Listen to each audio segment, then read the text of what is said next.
Try-in appointment. Steps and scans to follow when testing a 3D printed try-in with a patient. First, insert the try-in with hand-tight torque, no more than 10 Newton centimeters. Start by checking the vertical dimension and occlusion. If the VD is off, physically adjust or add additional material to bring it to the correct VD. If the VD is correct, but the bite is open, adjust again to bring it into the proper occlusion. Check midline. Have the patient smile and compare the midline to the facial features. If incorrect, mark the ideal midline on the try-in. Then take new patient photos with the midline marking clearly visible. Always take full face photos, upright with ears and eyes visible.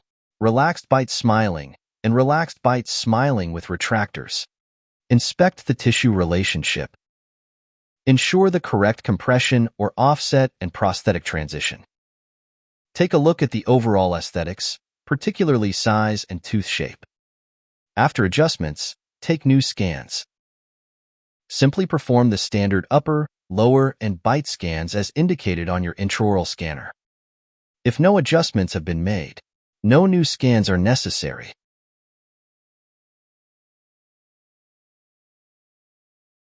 If adjustments have been made to the Intaglio surface, or changes have been made to the facial, like adding composite, a 360-degree scan using the scan analogs is necessary.